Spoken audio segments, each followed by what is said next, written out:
And welcome to the Cincinnati Sports Scene podcast. This is episode number 123. I'm Dave. As always, I'm joined by my co-hosts Sam and Charlie. Together, we are bringing you the greatest and the latest sports news from the Cincinnati world. We would appreciate you hitting that like and subscribe buttons and also sharing with your friends to help us become the number one place for the latest Cincinnati sports news and information. Welcome back for another episode of the Cincy Sports Scene. We've got a packed show today, diving into all things Cincinnati sports. We'll talk about the Bearcats and what that means moving forward. Xavier's role, honor roll, I should say. The Reds here naming their opening day starter, and what does that look like moving forward? The Bengals had some news this week, and FC Cincinnati played 2 games, but the fun stuff happens a little bit later in the week that was. We're going to rank the greatest all-time players from each of our major teams here in the Cincinnati history, and then we're going to decide who deserves to be the top spot. So buckle up. It is going to be a fun one. So let's get started, gentlemen. How was your week? Pretty good. Can't complain. Yeah, it was a good week. Enjoying the weather turning now and actually spring hitting. I guess with the clocks moving forward, it sucks to lose an hour, but it also means that spring is happening, so that's a good thing. Yeah, let me throw this out there. Why does it have to happen at 2 a.m.? Why couldn't it happen at like 2 p.m. on a Monday when we can get off? That's why it doesn't happen then, because nobody wants that to happen. I mean, the people that have power don't want that to happen. Oh, exactly. No, but I mean, wouldn't that just be? We're losing an hour. Instead of losing an hour of sleep, let's lose an hour of work time. I would be wholeheartedly in favor of that. But moving forward, let's just go ahead and get to the meat of the issue here. UC basketball, 2 losses. They were 54-49 to Kansas State, and then they lost to Oklahoma State 78-67. A couple of takeaways from that. To me, Wes's speech, right, after the Kansas State game, Mr. Tough Guy, blaming on me, I got to do a better job, yada, yada, yada. I mean, we heard that from him before. I from him all season. Well, that's what I'm saying. He says it after every loss. Right. And, it's just, to me, it's one of those things that Bob Huggins, I don't think, ever did that. Mick Cronin never did that. This team is supposed to be tough, and that's what the UC fans expect from our teams. We don't want our coach being, having to come out here and act tough. We want our coach to, be tough and demand from his players. So, go ahead and, if you want to talk about that, you can. If you want to talk about the games, you can, because pretty much UC has to win the Big 12 tourney, and not going to happen. That's probably not going to happen. Not going to happen. I'd be surprised if they win. They play Oklahoma State on Tuesday. I'd be surprised if they win that game. I'd be more than surprised. Right. I think they're just done. They want to. Most of the guys want the season to be over and move on. I would guess a lot of these guys will not be back. Even that, there's several that are graduating or whatever, moving on. But I think this is the first year with under West that, I think there's a question mark amongst the entire roster about who's back, who's transferring out. I think last year, which is why I was so optimistic about the team. I mean, he brought most of the team back. I mean, it doesn't happen in basketball anymore, in college basketball. Even the best teams lose a bunch of guys. No. If you look at the top teams, they got a lot of new guys on the team. So the fact that they were bringing a team back and have to, learn the system and whatever system they already knew didn't work because they were just awful to watch. I mean, their offense was one of the worst college offense I've watched in a long time. I watched a lot of the Duke North Carolina game yesterday. I watched the Alabama Auburn game yesterday, and those 4 teams would beat UC by 50. Because UC is not even a Division I college basketball team compared to those teams. in terms of their offense. I mean, it's just so bad. So time to figure out what they're going to do. This is going to be, Wes Miller's. This is it for him. He's got one more year, prove it. I mean, the buyout goes down enough that I think he'd be gone after this year. I mean, I saw NC State just fire their coach, and he made the Final Four last year. And his buyout was $7.5 million. Yeah, that's Miller's buyout will be like 4.5. So he's got 1 year, put it up or shut up, and then they move on. Yeah, I mean, speaking of that, I know that's not around here, but what the heck is NC State thinking? So they wanted to fire him last year. Yeah, they last did, year, I guess. and they went on that run, and they That's just. right. I mean, you can't after Right. that run, you can't. That is And I true. mean, I they forgot were about that. They were under 500 this year, so I mean, Yeah. it makes sense. I think I'd take him right now as UC's coach, Kevin Keats. I think he's a really good coach. I think it just kind of ran out there at NC State. I mean, there's just a lot of schools out there all vying for the same talent. Mm-hmm. NC State's the smallest in terms of NIL offerings. They're just going to get left behind. But I mean, to get back to UC, they're just in a real tough spot because we mentioned it, I think, last week that Miller's not getting fired because his buyout number's too high right now. So he's just going to be a lame duck head coach. And so what, best case scenario, it turns into this Kevin Keats situation where we make the tournament, bring him back, and then he sucks again. Like, that's best case scenario because he's not going to build something long term if he doesn't have a long term deal. It's just not the way it works. So I don't know. This is if they don't move on from him this offseason, it sets the program back 3 years because next year is a lame duck year, and then you figure 2 years for a new coach to come in. So I mean, 3 more years before we'd be looking at anything positive.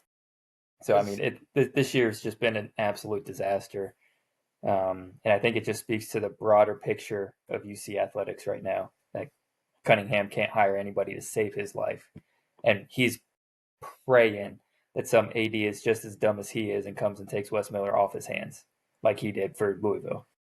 He's praying. He's hoping that UNC is like, you know what?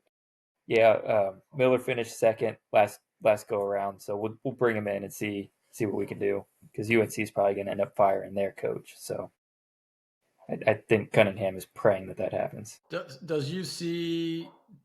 Do they get the full allotment No, of money? they got another year. Or are they still on? It's like June or July of 2026 they start. Another year.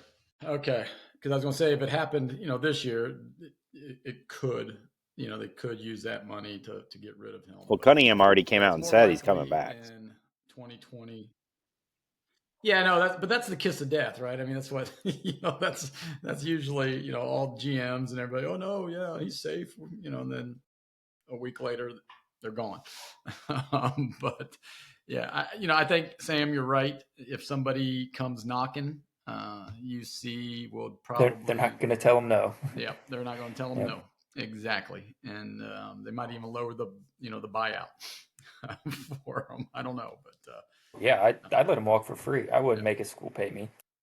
So absolutely not. Yeah, so I know Crawley, you mentioned they play Tuesday night, Oklahoma State again. I mean, and if by chance they win, they got Iowa State, and then that's probably the end for them, unless Iowa State doesn't care because they're already locked in and they just want to rest. And then UC makes this little.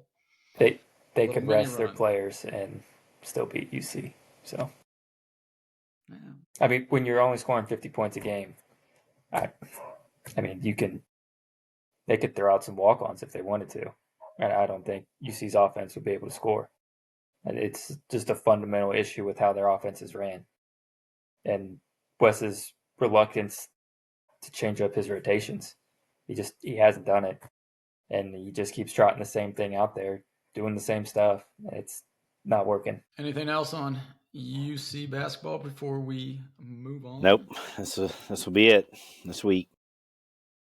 No. Yeah, I do want to. I mean, it is a Cincinnati show, and I know that at times we cover Xavier, but Xavier keeps rolling. They're probably mean, if they win one game in the tournament, they're probably in for sure. But, they're probably safe. They're probably one of those lower seeds. But if they can win one more and get their quad one victories up there, and that's what's hurting Xavier right now. They only have 1 or 2 quad one victories. That's the thing that could question mark. But the other one, we want to give a shout out to Miami. They're probably in the they'll have to win the MAC. Travis Steele did a nice job this year. Yeah. You think they'll have to win the MAC? Yeah. They have no quad one wins. Yeah, it's one bid league. Well, okay, all right. I think they might. No, they'll have to win. I mean, they didn't even. Okay. I mean, Akron won what is the MAC champs, and by 3 or 4 games, Miami's going to have to eventually play them, I'm guessing, and try to beat them. Okay, all right. Sounds good there. All right, so let's move on to FC Cincinnati. They had 2 games this week. They played Tigers to the 1-1 tie. And we can talk about the complications of that moving forward because they go there this coming week.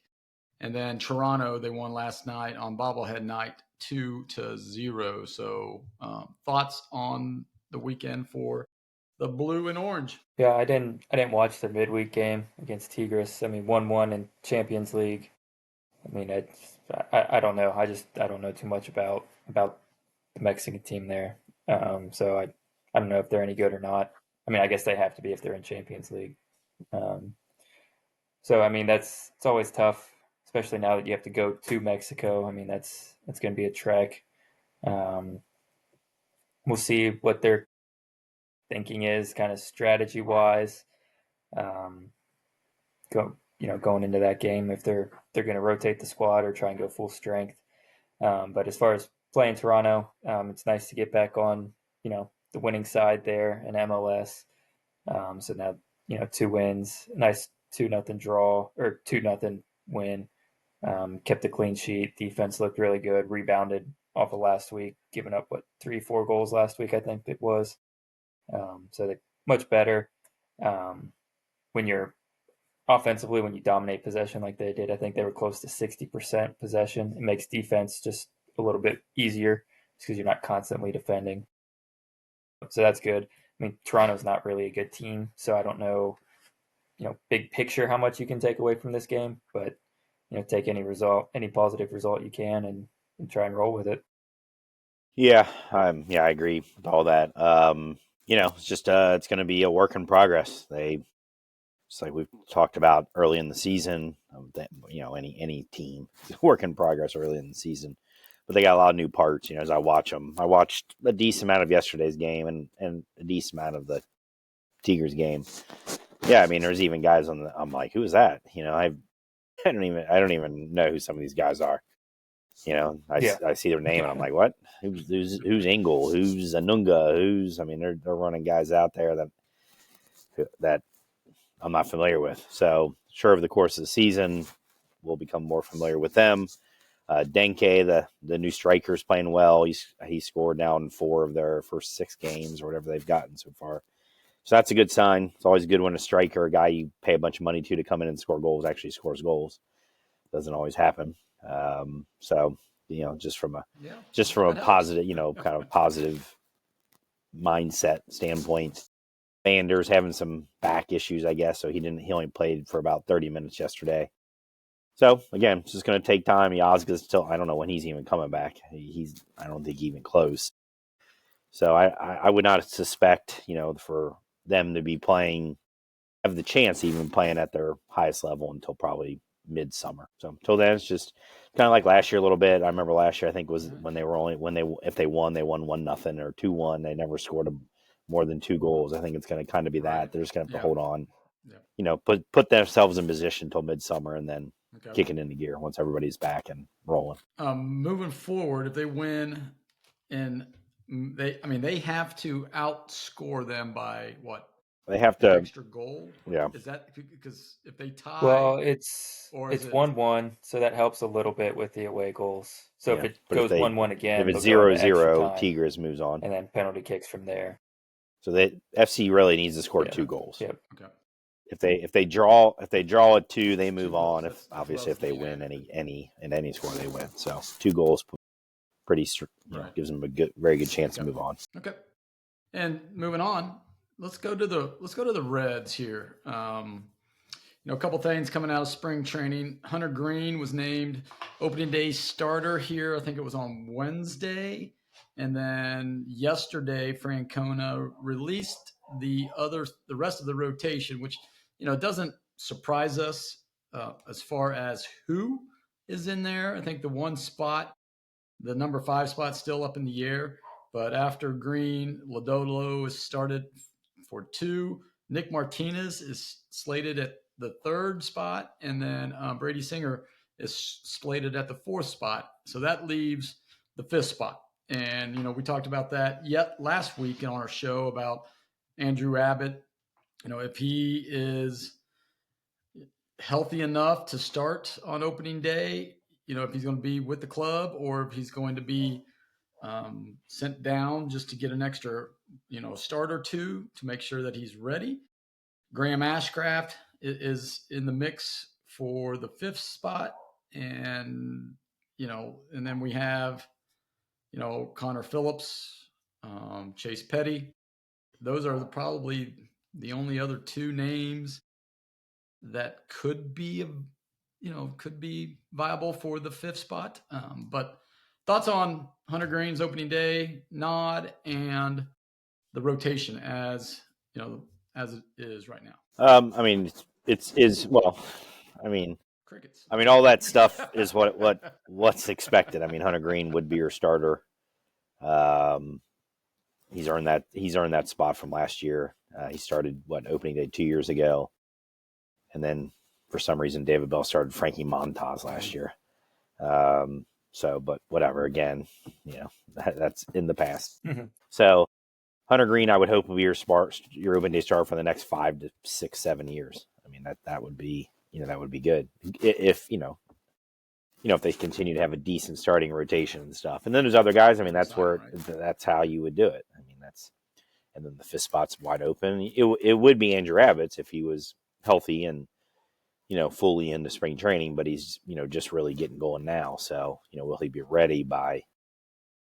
And I don't know. I haven't looked at their schedule. When do they actually need a 5th starter? A lot of times they don't need one for a couple of weeks. I think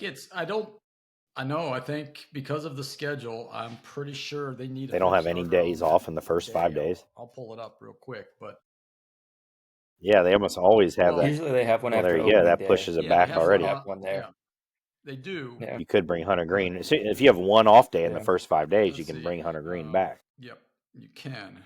Let me see here. Yeah, so they go San Francisco day off, San Francisco, Texas, Milwaukee. So they have the one day off, and then they have a lot of. Yeah. So it's just that one day. Then that's it. Yeah, and then the 10th. So they'll need one second time through the rotation. Right. So it gives them an extra week. Yeah, so gives them an extra week. So 2 weeks into spring training, so I guess he's a week off. So there might be one start where they're longer than kind of iffy. He wasn't really throwing hard, right? He might have been throwing. I know he was throwing off the mound a little bit, but was he gearing up for game competition, or was he just throwing to see how the shoulders respond? That's the question. I guess that is the question. So if he's not going to be ready after that one skip, then I think you've got to start looking somewhere else and start him in the minors. I would think, or start him on the IL or something if you don't want to use his option. Which that would be a possibility too. They could, put him on the IL and then give him a rehab start or 2. AAA or whatever. I don't know how rehab starts, if you can do that for a 15-day IL or not. I don't know the rules on that one. I think you can go down to Louisville and you definitely can, or Dayton or wherever, and get a start or 2 and then come on up. All right. So, if they break camp, just say if it was tomorrow, who's your 5th starter? Is it Ashcraft? Probably. Because, Lauder's not going to be Lauder's ready, behind right? Abbott, isn't he? Lauder hasn't started pitching at all. He is. Yeah. Right. Okay. Yeah. I think he's just throwing up, just long, not even long toss, just tossing. So then, yeah, who Phillips and Ashcraft, I guess, right? Phillips, Ashcraft, and Petty, because Petty's been Petty. Okay. I don't know if you burn an option on him this early. Yeah, I mean, Ashcraft's been starting. I mean, I think he's starting today even. So yeah. Pretty sure Was it today or yesterday that he started? I thought it's today. All right. Next week we'll be talking more Reds. We'll be giving our predictions and stuff, so that you'll have to stay around for that, and we may even obviously make our predictions on our opening day roster, our 26-man guys. So stay tuned for that. Now we're going to move on to the Bengals. And, when we did the agenda and our show notes earlier in the week, there wasn't a whole lot to talk about, but boy, has some things have changed. The first one obviously was Ryan Hubbard, Sam Hubbard retired. And, that's, we can get to that and we can share, a memory or two about Sam Hubbard's stuff here at Cincinnati. But then the Bengals went ahead and said, okay, Trey, you can explore a trade. And then so Hubbard's gone, Trey's gone, Asai is a free agent. Murphy time. I was going to say, we don't have a whole lot of. Well, I mean, there's no guarantee that Trey's gone. Guys available at the. They're letting him look at the market. I mean, he might go out to the market and realize, you know what, I'm not. I think I'm way overvalued. I think I'm more valued than the market. His issue, he's over 30 years old now. He's over 30. Right. He doesn't play the run. I've read some stuff from Charlie Goldsmith, who was the Inquirer guy. He says that I think that people are overvaluing Trey Hendrickson. He's basically a one-trick pony, which is rush the passer, and what you need. But he doesn't do. He had 33 tackles this year, 17 and a half sacks. I mean, he doesn't play anything but pin his ears back and rush the passer.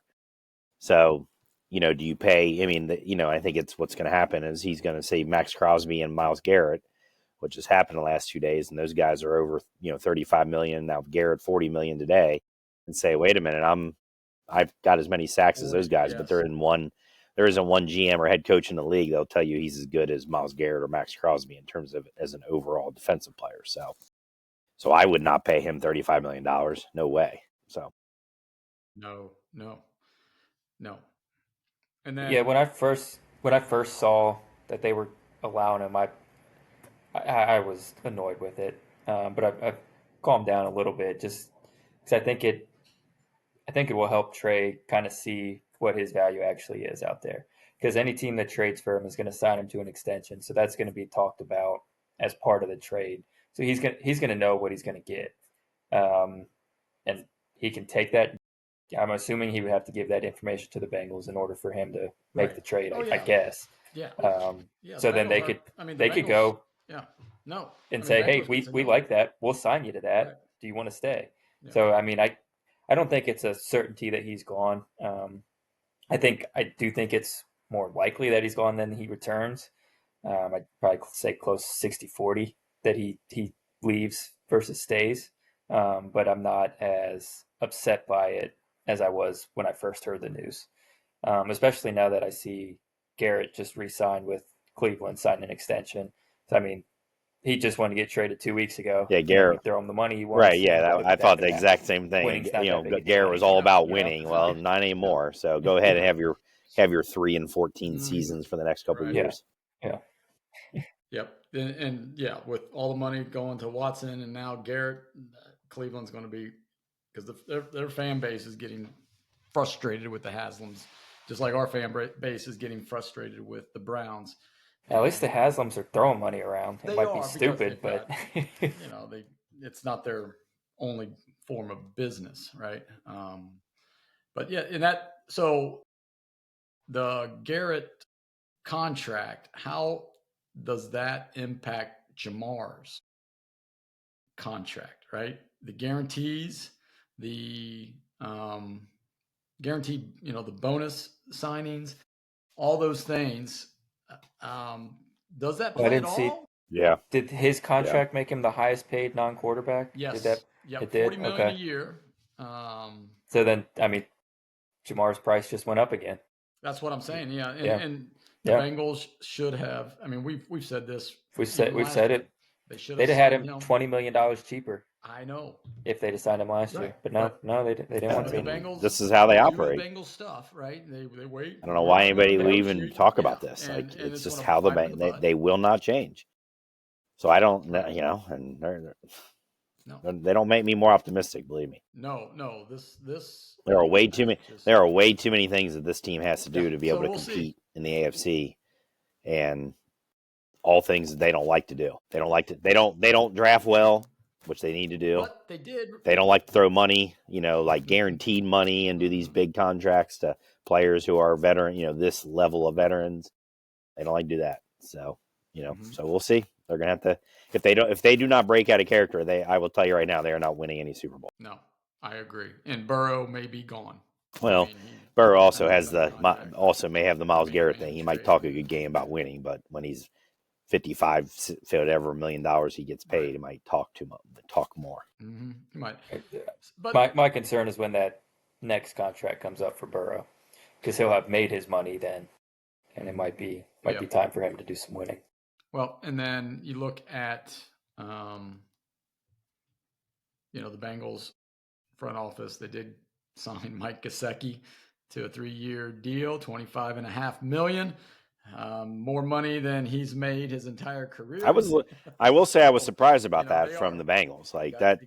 Before free agency's even kicked in, before usually let them go out. They let them go around and find some good other offers, and then they see you later. Bengals, whatever. So I was a little surprised. I was not surprised about Tanner Hudson. Bringing back a mediocre guy who was on the way. That no other team would probably even pick up. That didn't surprise me, but.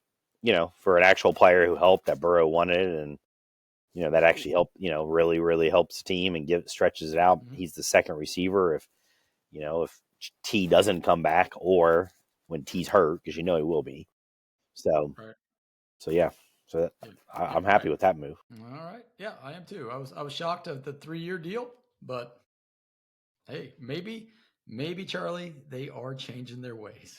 Maybe. Or that's all the money they had left in the bank, and they said, we better use it now. Yeah, because, they better have a little more money left in the bank, but we'll see. All right. We are going to move on to the rankings portion of the week that was. And for the last, 4 or 5 weeks, we've been ranking our area sports teams in different categories. So stadium, best atmosphere, uniforms, coaches, those type of things. And we thought we would continue our theme of Mount Rushmore. So what we are looking at is we are going to look at the all-time greatest player in the sports history from the Reds, the Bengals, the FC Cincinnati squad, which is very young, UC basketball, UC football, and Xavier basketball. So we're going to rank them 6 to 1. And then at the end of each of our rankings, we will try to come up with a ranking based on everybody's selections. So without further ado, sure. Crawley, so I'm giving you all 6 of them, 6 to 1. All right. Okay. Yep. So put them in. So I put UC football 6 with Desmond Ridder. I had a little kind of went back and forth with who the best player was. I think you got a few options there. I went with Ridder. He's number 6. I went with Xavier basketball with David West as the 5th. I went Lucho Acosta as the best FCC player ever, and I put him 4th. And then there was a big gap. Like the next 3. Really, there was a gap, big gap from 4 to 3 for me, and then 3, 2 were really close. I kind of went back and forth on 3 and 2, and then there's another big gap, and then you get the 1 for me. Mm-hmm. So my 3 is Anthony Munoz for the Bengals, only Hall of Famer, Bengals history, and Oh, true. That's right. You're right. Can't say that anymore. Ken Okay, Riley. okay. Yes. Not quite the same level of God. Hall of Fame, but they are in the Hall. He is in the Hall of Fame. So anyway, so Anthony Munoz I have third, and then who I was going back and forth with Munoz was Johnny Bench for the Reds. I look at Munoz, maybe his best left tackle. Some people consider him best left tackle in history, and Johnny Bench best catcher in history. So those two were really close for me. And then to me there was another gap, and then you go to my number one, which is Oscar Robinson, UC basketball. Top 10 player of all time. So, yep. All right, Sam. Yep, mine's very, very similar to Crawley's, slightly different order. My number 6 actually put Acosta, FCC at 6, just because the years weren't there. He was only here 3 years. Won an MVP. FCC is still relatively new. It's the only reason why I had him at 6. 5, UC football. I went with Sauce Gardner. Just think pure talent-wise, he was the best player that UC's ever had. Kind of showed up. He was the top 5 pick. I think he was number 5 overall. Highest draft pick they ever had. So that's kind of why I leaned that way for him. Xavier basketball 4, I had David West there as well. 3, Anthony Munoz. 2, Johnny Bench. And 1, Oscar Robertson. So very similar to Crawley's there. Yep. And mine is real similar, except for I had a couple of different players.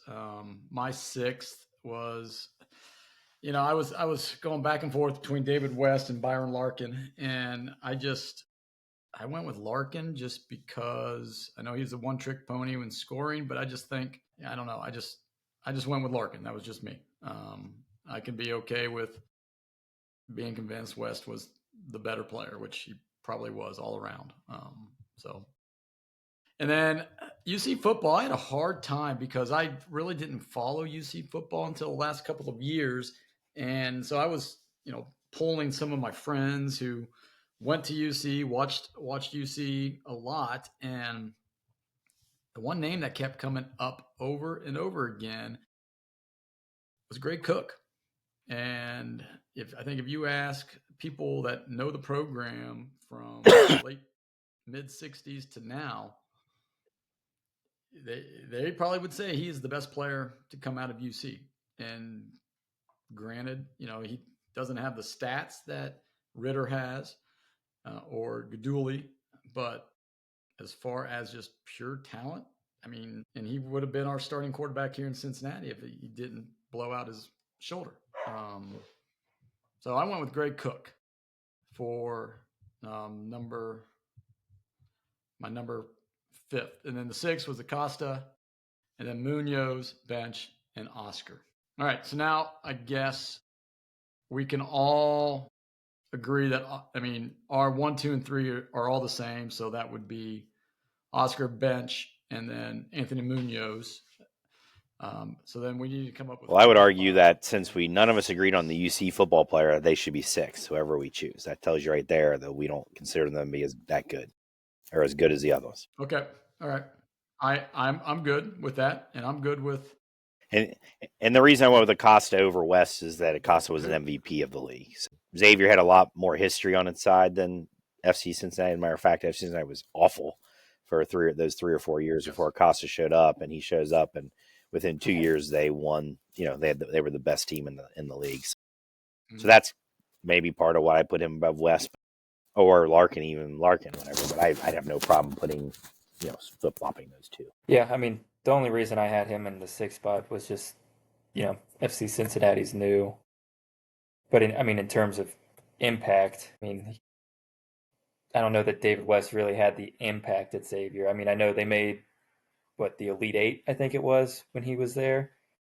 Regional finals, his senior year, I think, or his last year there. I don't know if he stayed all 4. Yeah, I think he did back then. And he was decorated player, but I don't think he was. Did he win the National Player of the Year? I don't think he won that. I don't think he did. So you take the MVP. All-American. Yeah, and the only reason I went West over Larkin was because West then played in the pros too, and he had a pretty successful pro career. So that was kind of the differentiator there. I did not do any pro things, just because it was all about the team, the history of that team. That's why, and I went with Larkin just because he, to me, when Pete Gillen arrived, he had Larkin at his disposal. And I know, talking to a few Xavier followers and people that are close to the program, Larkin was out to get his. But I just thought that watching him play when I did and seeing the amount of speed, and he could get his shot off anytime, anywhere. And what he did, I think, to elevate Xavier basketball from, because I don't think after West left, I don't know if his legacy elevated. It may have. I don't know. So that's why I went with Larkin instead of West. But Larkin being from Cincinnati helps him too. Yeah. I mean, like if Larkin's from St. Louis, is he revered the same way? I think that's what hurts West in this argument here. Very good point. And we are a Cincinnati sports podcast, so no. Okay, I can go with West. I'm okay with David West. Like I said, I had him and Larkin back and forth, and I think probably all of us did. So you two went with West. I'm perfectly fine with West. Where do you want to put David West? I guess question 5 or 4. I guess. So I'll let you decide because I had Acosta at 6. So you guys can figure that one out. We both had Acosta. I had him at 4. Crowley, you had Acosta at 3. No, you had him at 4, yeah, and I had him at 4. So why don't we put Acosta at 4, West at 5, and then whoever we want for UC football at 6. UC football, just put UC football 6. Yeah, I mean, I had trouble with UC football just because their two biggest names. They were fine players for UC, but they were better in the pros. The Kelsey brothers, they're pro players. Right. They were fine at UC, but yeah, they didn't stand out. Yeah, they didn't. They stood out enough to get drafted, obviously, but as far as they didn't have the pedigree, though. They were, they were guys like, hey, bring him in. If Travis is a backup tight end for 5 years, that's a win.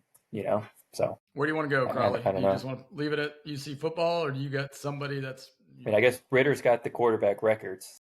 If you want to, not all of them. That's what he's got a good number. Yeah, of them, doesn't he? Does. I was just thinking. I went with team success. From that standpoint with Ritter. So, that was their greatest season. They had the greatest season in their history. That is true. Yeah, Yep. Yeah. When Ritter won, I think he won. No, I guess his freshman year he didn't do a whole lot of winning. But his sophomore, junior, and senior year, 10+ wins each season. So, right. I'd go Ritter, I guess. I can go Ritter. All right, so Ritter is number 6. Number 5 is David West. Costa is 4. Munoz is 3. Bench is 2, and Oscar takes the crown as the greatest of the Cincinnati sports scene area. Let us know what we got wrong. Throw out some names. I know we'll probably get somebody harping and moaning about Frank Robinson, right? Greatest Red of all time. But, to me, 10 years versus Bench's, I think Bench is better. Bench's entire career, right? Yeah, right. And Bench is considered the greatest catcher of all time. Frank Robinson is not considered the greatest outfielder of all time. So to me, that's where the dividing line starts and ends. All right. Yeah. Bench won more too. So, yep. So let us seems more successful. Yep. Let us know in the comments. You can find us on YouTube and on Instagram and Twitter at CincySportScn. So let us know what we got right or wrong. All right. Moving on to our trivia. Last week I had the question, and it was name. Cincinnati Reds had only 2 players in their history to hit walk-off opening day home runs. And on our YouTube shorts and some reels, a lot of you sent me, commented in the sections, and I appreciate that you said that you were at one or the other game. And you named Joe Randa in 2005, and then Ramon Hernandez in 2011. So those are the only two in the storied history of Cincinnati Reds. Those are the only 2 that hit a walk-off home run on opening day. So that leads us to Sam with the next trivia question. Yep. So we got some NCAA championship trivia here. So we're going by school total championships. I want you to name the top 10 NCAA Division One specifically, because there's some D3 schools on the list, but we're going D1 specifically. Total team championships for the top 10. Basketball only? No, all sports? This is all sports. Like even All swimming we're talking about? Total team. Whoa. Yep. Total team championships. Stanford's in there. Total team championships. Yep. Yeah, because they win all the swimming and all those. Stanford's number one. Water polo and all those things. Yep. Right. Yep. Yeah. And Michigan's probably in there. Number one. Let's see, is Michigan top 10? Michigan is not top 10. They're 21. What about it's like 18 because there's some D2 North and D3s Carolina? in here. North Carolina they are number 9. Yeah, because they had a lot of success with women's Florida soccer and track and field. They're Florida is not in the top 10. They're just outside. Bama? Probably not. UCLA? Nope. Is UCLA? Yeah, I was going to say UCLA is number 2. Yep. All right. What about Texas? Texas is number 4. Yep. LSU? Georgia? LSU is number 10. Nope. No Georgia. What about somebody like, I don't know, Notre Dame? No, not Notre Dame. Just think of Bill Walton. What was he always saying about a certain conference? I guess Pac-12 stuff or Pac-10 or whatever he got. Yeah. The Conference of Champions. So USC, champions. Oregon. USC is in there. Yep, they're number 3. So yeah, the top 3 Oregon? are former Pac-12. Yeah. Oregon's just outside. They're not in.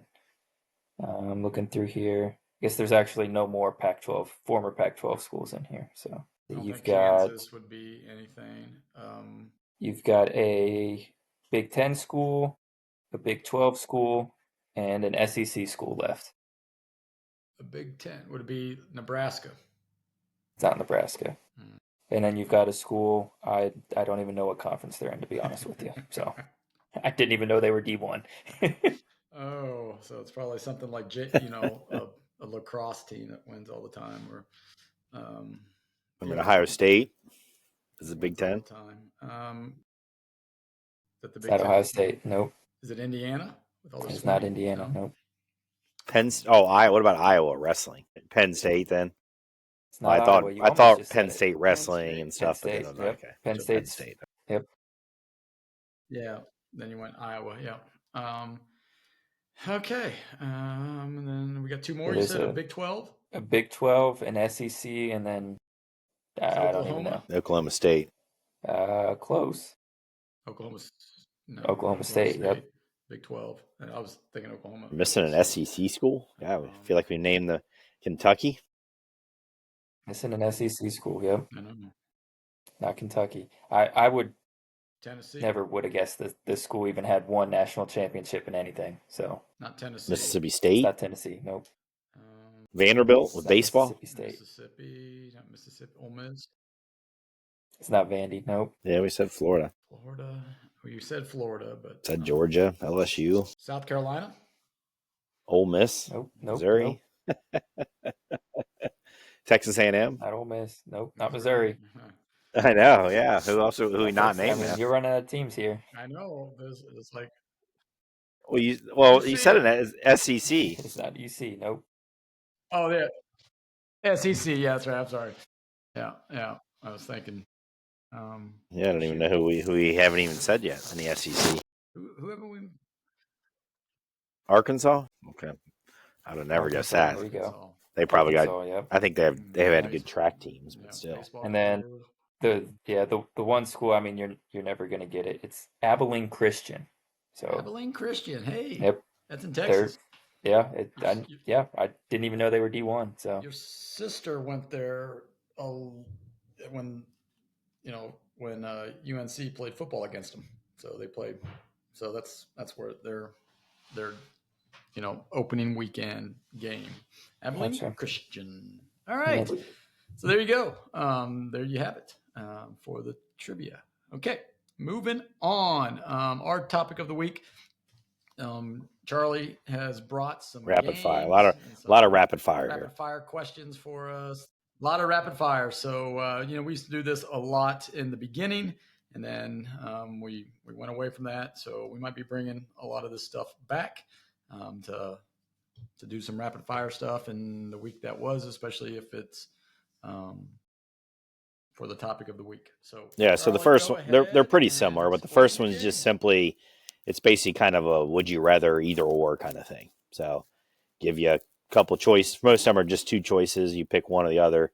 A couple of them have a few more than two, but and in order to get through all these, we can't have tons of conversations. Just kind of which way you want to go with it. So see if we have any if we have disagreement, maybe we have more conversation on it. So okay. So the first one is: would you rather keep T or Trey? You can only have one. You already got disagreement. You need somebody on defense. You need somebody on Gino. defense. I mean, you got to have a dude on defense at some point. We had him last year, and look what our defense was. So and look at how bad it would have been without him. Yeah, well, we'll find out. So they might not have had a single sack without him. Okay, so we're split already on that one. We could stop the run then better. Okay, you're at a baseball game or football or baseball. Do you want to sit? Probably baseball is better for this question. Would you rather sit in the front row or in club seats? Must be in the front row for baseball. Yeah, I'm gonna be in the front row. Yeah, I would say baseball front row, football club seats. Yep. Would you rather, whoever your favorite college team is, would you rather them win a national championship in football or basketball? Football or basketball? Whoever it is. Basketball. Got to have one in basketball. Just have to. I'd say basketball too. Yeah. If you're a baseball player, would you rather have a walk-off hit or a strikeout for a save? Okay. Walk-off hit. Okay. Mo Egger or Lance McAllister? Mo. Pac-Man or Vontez? On your team, on your football team. What do we do? Vontez. You got to have one. Both. Just not both. That's my answer. Just I'll take Vontez. I think he was. Hunter Green or Ellie? You only get one. Okay. Ellie. Who will have the higher average attendance this season? FC Cincinnati or the Reds? The Reds. Okay. FC Cincy had higher last year. Win the home run derby, the dunk contest, or a 3-point shootout? 3-point shootout. I'll go with that. I think I would as well. Derby. But dunking would be pretty cool too. So might just do that. Right. And enter a contest as well. Exactly. Okay. Yeah. See, I went enough 3-point shooting contests at school, so I don't need to do that anymore. Yeah, because the talent at Finneytown gym classes is just off the charts. Hey, I'm 55. Okay, you get to pick your coach, Andy Reid or Bill Belichick. No, Reid. Got disagreement. Belichick. I think Reid is he's done it 2 places. Belichick has it. He was in Cleveland and was horrible. Yes, he's great on defense, but his defense wasn't really good without Brady, and his offense was horrible without Brady. Andy Reid's just an innovator, and I'll take that all day long, especially if Burrow, and I'd be an innovator if I had Mahomes at quarterback.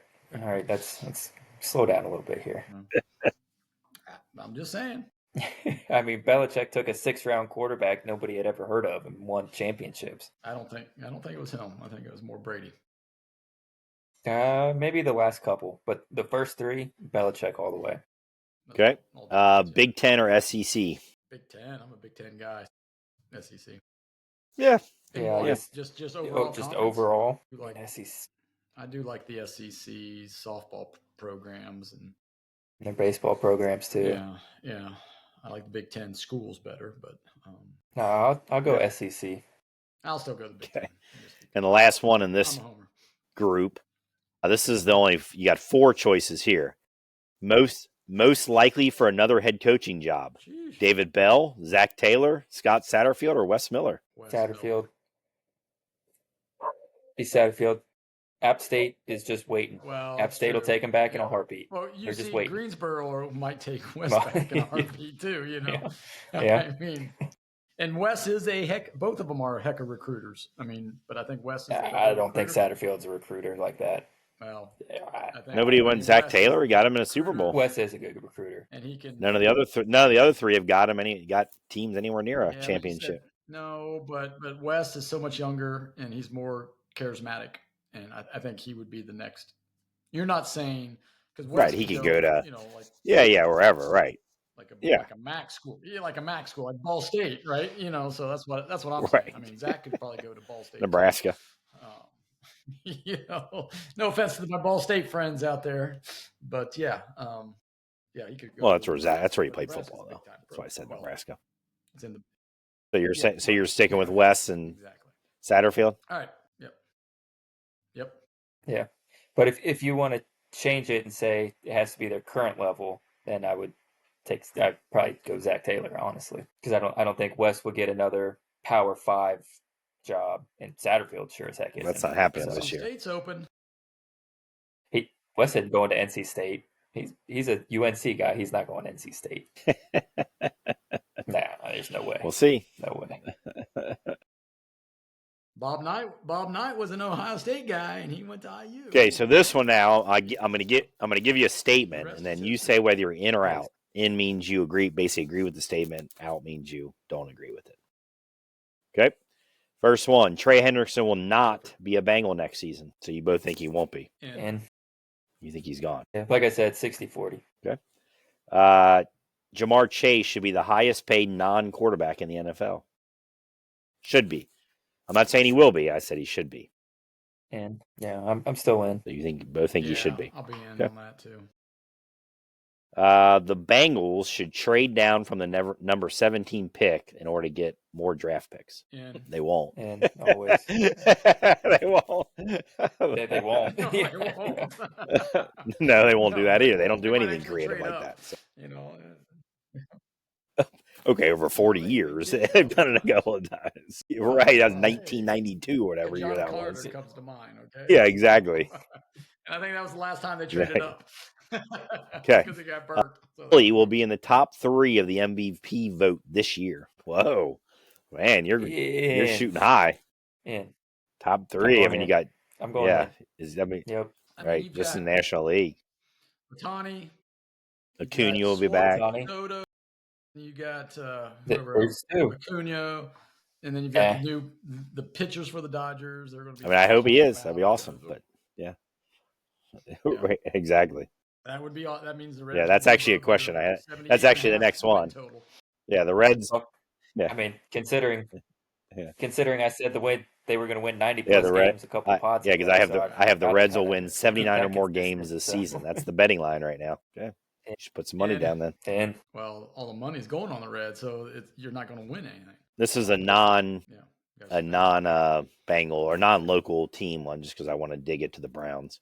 Dion will not allow the Browns to draft Shadur, or he won't. If they do, he'll tell Shadur to take the season off.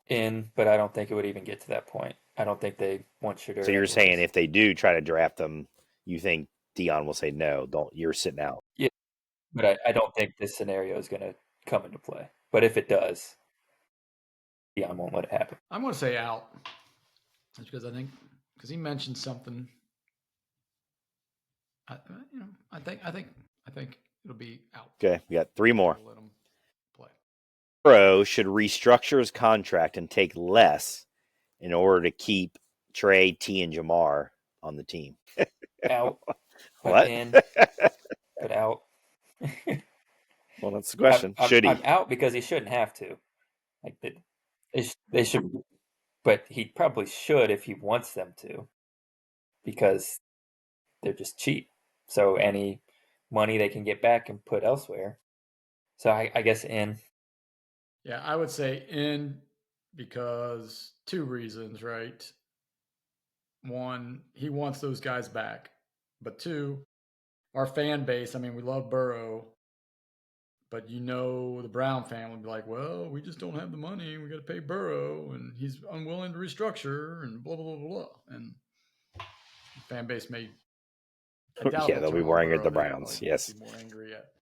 Yeah. He's always got Burrow's always going to have a leg up there because, when you're going against Right. So, Right. again, Exactly. I don't know. It's Castellini versus the Browns is who's the worst owner. Browns, but so yeah, that's right. Yeah, the question. we've talked about that one too. You should have asked. Okay, two more. This UC basketball season was the most disappointing season of any Cincinnati team in the last 10 years. I'm gonna say out, just because I watched the Bengals this past fall. 100% in. Out. I don't think the Bengals were good enough. I just going into the season, I wasn't thinking they were winning Super Bowls or because their defense. So, granted, they were disappointing, but this UC basketball team was absolutely the most disappointing thing I've seen in a long time. There's 7. They won the same number of games in the Big 12 as they won last year. I don't know what was it? The 2022. Yeah, but they were terrible. We knew going in they were going to be terrible. Not 100 losses, but still terrible. They traded all their any decent player right before the season started. So anyway, okay, so you guys are both out on that one. Okay. Last one. Again, non-local one. If you were on the NFL competition committee, I would eliminate players being able to push other players forward. Yep. The tush push. Or out. I don't know. I'd probably be out. I mean, they had a rule in before where you couldn't drag people across the goal line and right. stuff like that. Yeah, it used to be a rule. They changed it. Right, it used to be a rule. And if you talk about player safety all the time, it should be a rule. Sure, true. But they don't actually care about player safety. No. So, and only really one team does it, right? Yeah. I mean, because think about it. I think more often it's 10 yards downfield, the linemen come and push the running back. Yeah. Like you're going to get rid of that too. So that's why I'm out. Yep, I'm out as well. All right. That wraps up our segment here for episode number 123. We appreciate you for listening. Go ahead and hit that like and subscribe button for us again. And let us know in the comments, if we got the rankings right or if you're in or out in Charlie's games. Next week, we're going to be bringing you our Cincinnati Reds predictions. We've been doing this for 3 years now. This is the 3rd year of the show. So we have our fun predictions with wacky names, Cincinnati Reds names associated with that. Last year's predictions were way, way off. So it's always fun to look back on that. And, you'll be able to check it out on that video right there here if you're watching this on YouTube. And then we're also going to be talking our March Madness brackets. And the selection Sunday is next week. And then we will be telling you who we have in the Final Four. And then throw it out there, a little bracket challenge for our listeners. So until next week, for Sam and Charlie, I am Dave. Everybody have a wonderful week and enjoy the 70-degree weather here in Cincinnati. See you later. Take care, everybody.